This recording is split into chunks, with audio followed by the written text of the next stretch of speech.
Hello, my name's Ben. And my name is Josh. And welcome back to FPL Graduates. And welcome back to the last video that we're going to be covering on fantasy football for the 21-2022 season. It's been a very emotional journey, hasn't it, Josh? Mate, a roller coaster wouldn't do it justice. It's been ups and downs. It's been very, very good. It's been fun, though, and we've enjoyed having you along with us for the ride.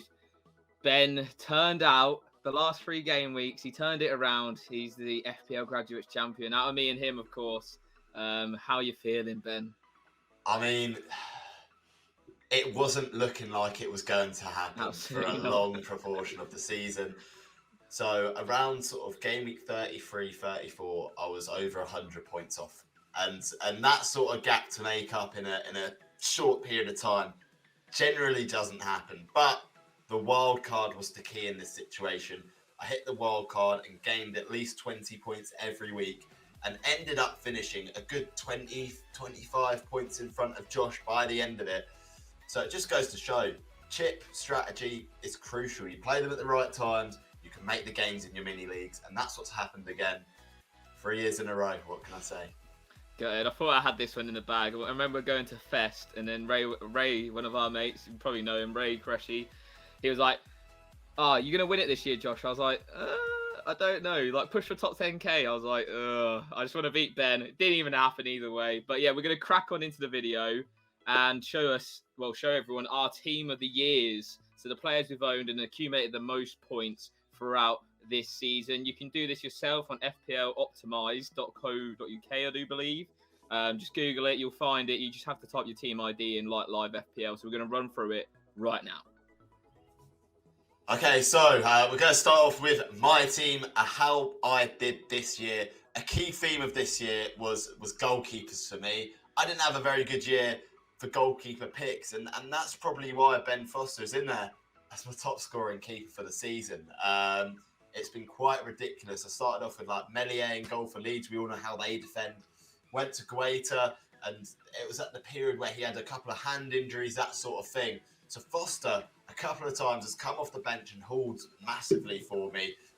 We've seen him come off with 14 pointers in the double game week.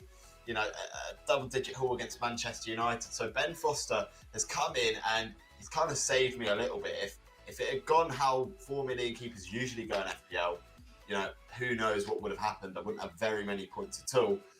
But like I said, like previously, you know, the goalkeeper's position for me didn't matter too much in the grand scheme of things, but it's interesting to see that position was probably key for me not going a bit higher and pushing on a bit more. If I'd made that correct choice at the start of the season what to go with, maybe we'd be thinking different. But, you know, the template of my team was to just not spend on goalkeepers and go and spend a bit more money further forward. So yeah, Ben Foster in goal for me. The defence, I don't think it's any surprises really with my team. Trent Alexander-Arnold, who's been in from the start pretty much. The same with Cancelo. They've been in for a long period of time.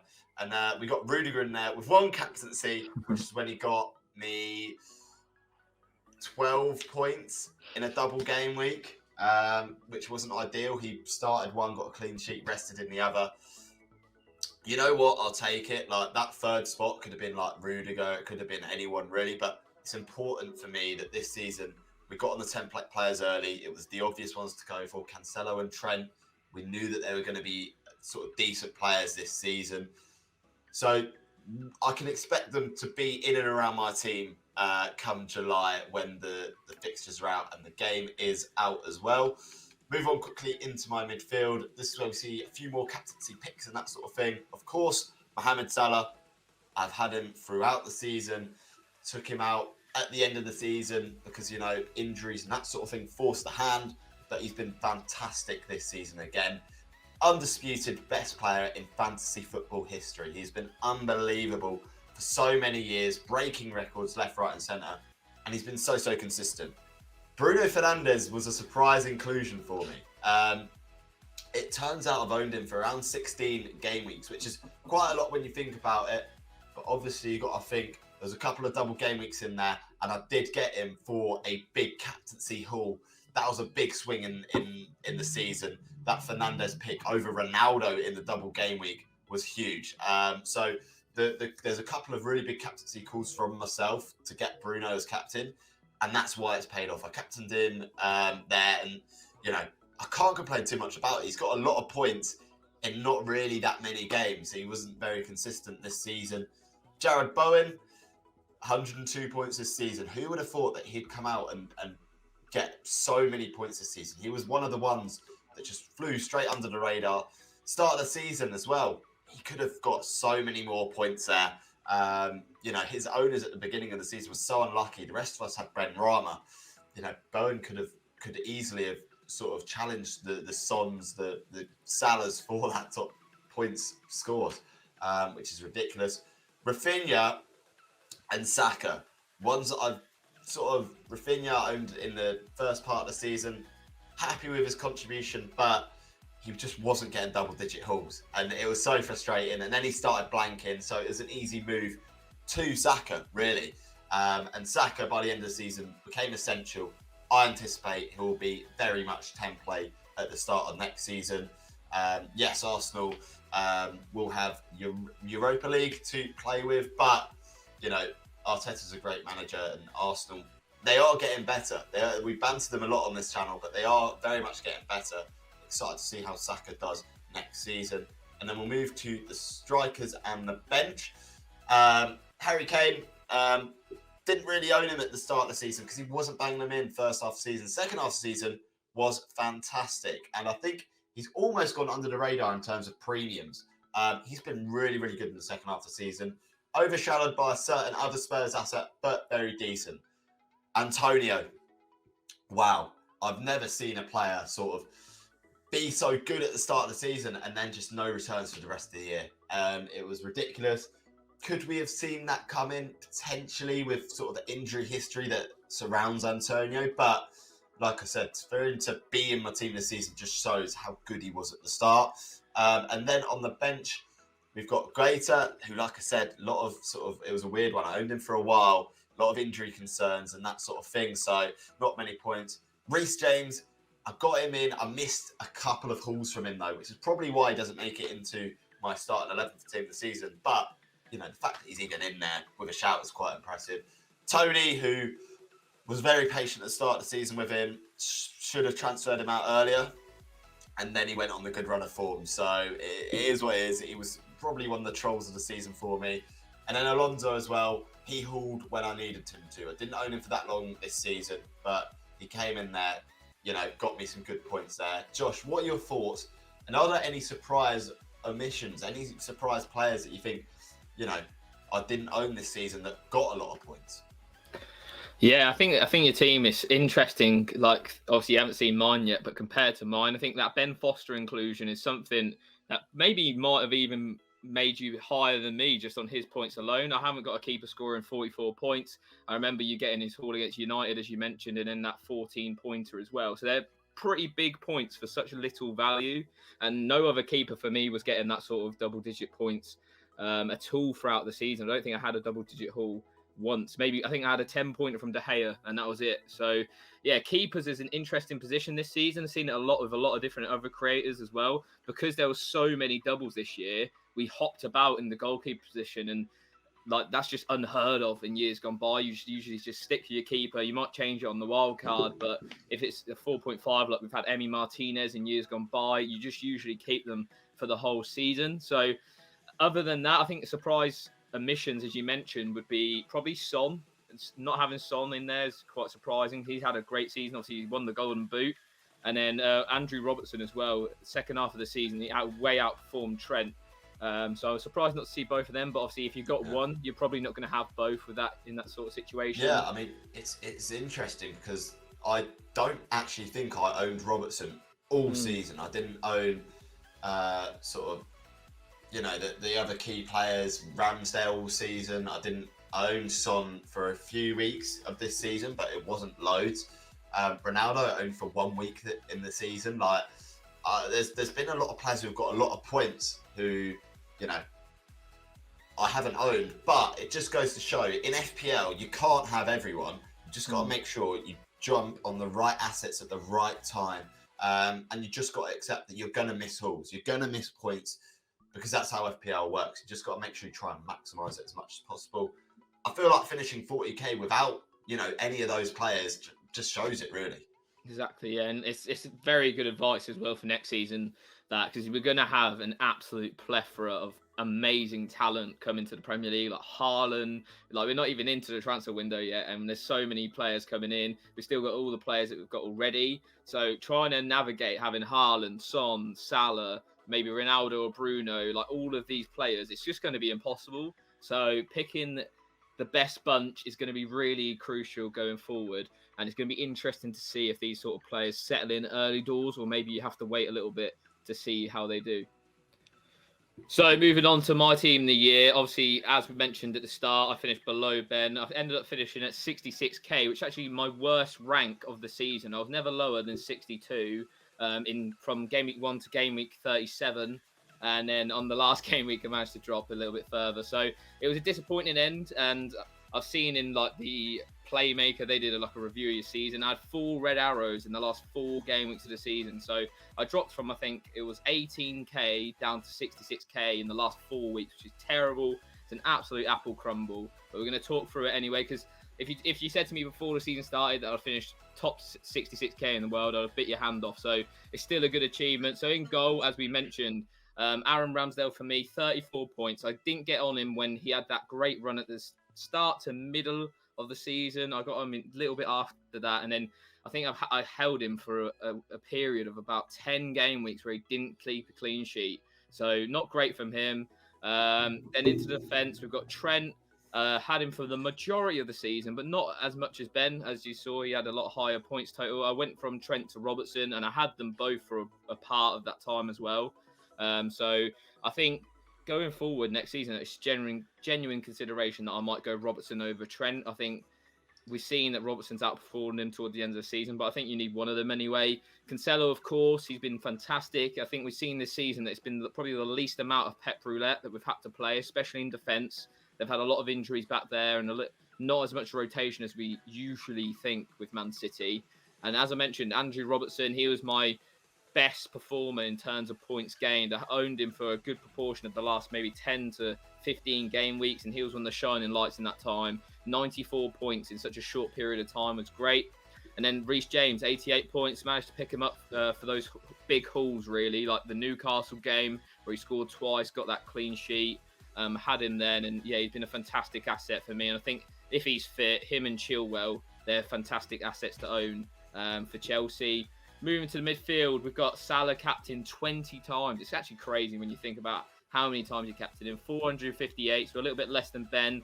I know you captained him, I think, one more time than me.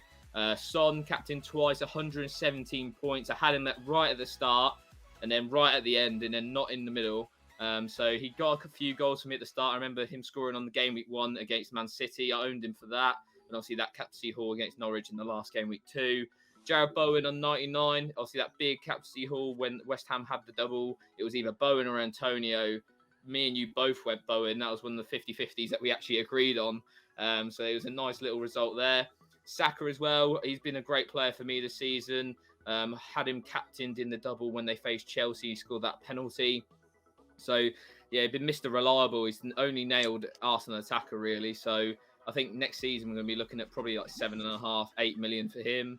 Up top, Harry Kane, been very good, 142 points. Very, very nice score for him. 3 times captained. He's never really let me down. I know I had him and Son and the free hit on game week 30 with Maddison. I think I had a game week rank of in top 15k, which is really, really good. So really nice there. And then Ronaldo, massive letdown. Look at that, 6 times captained and only 69 points. Fell into the United trap, I guess. As a United fan, him coming back, didn't really captain him in the right game weeks. So yeah, he's probably one of the biggest regrets of the season. And you've seen Ben with Bruno scoring, 140 points, and he's owned him for a good proportion of the season. Not quite the same Ronaldo for me. And then on the bench, De Gea, 34. Like I said earlier, I never really had that keeper, like you said, Ben. Like, obviously, Foster, I didn't really own too much. Dennis with 51, obviously that -2 captaincy. When Watford doubled, that hurt us both. Benrahma 50, he was just phenomenal at the start of the season. Really, really set the world alight.